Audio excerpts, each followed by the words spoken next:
Namaskar.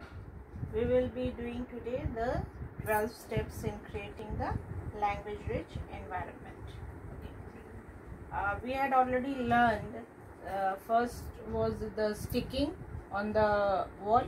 Now in a chart paper the children are writing. Okay, so when they are writing according to themselves, whatever the words they are thinking for themselves is a hard word or a new vocabulary, so it was messy on the chart. So what to do after that? After a time, if we realize a chart is used constantly by our students, we will recopy it so it looks a little neater for an even better understanding of why anchor charts are a necessary components of a language rich environment. Okay, so here we are seeing that we will recopy it so it looks the little neater. Okay, when a child suppose 3-4 children had written the same word, what we will do, we will erase all and keep only one word there instead of having similar words of 3-4. Okay, and even better understanding to why anchor chart are a necessary components of a language rich environment, and tell them why this anchor chart means. When we are writing in a chart, we are naming it as a anchor chart because the children are writing by their own. So this writing on their own, why they are writing on their own and why it is so important, we will tell them. Okay, so why it is important, because they can use it, they can see it and use in the class or anywhere when they are not getting the words what they are going to use for any situation. These are the two charts that are used more than any other in our classroom. In reading, writing and conversation, we shared how they were used in our classroom. Bringing character to life in writer's workshop. We are naming the students as a writer here because they are writing their own.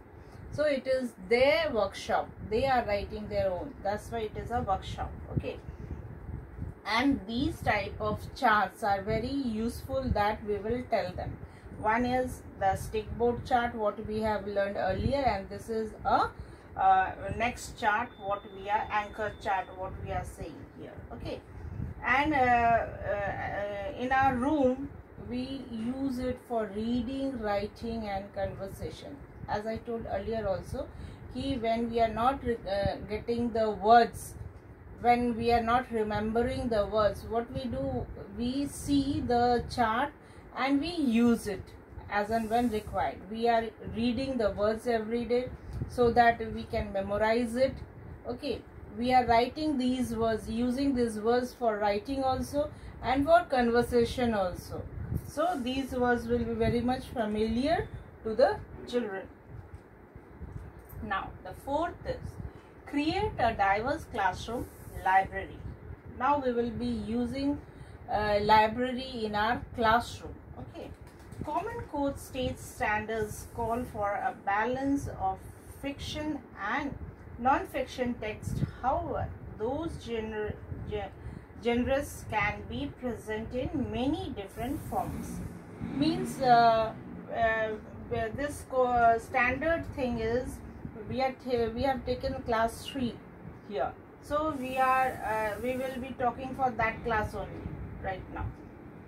So only reading their textbook makes them bored and have a very limited vocabulary for them. So what we are doing, we have a core state standards call for balance of friction and non-friction. There are many books, magazines in the market. So what we do, we tell the children to bring storybooks from their home, or whatever the old storybooks which they had already learned for many times, now they don't want to read it. So those storybooks to be brought in the class, whether it is a friction or non-friction. Okay, and we will keep those things in the class, while we will discuss later on in the next class. Okay, that there are different books of friction and non-friction, and whatever the story books they like, they can read, but the students has the tendency that in the first point we have learned that they used to read or like same type of books or the same author's books, because the author use the same type of word or the same type of friction or non-friction in the story, with the students or the children like it very much. Okay, thank you for this class.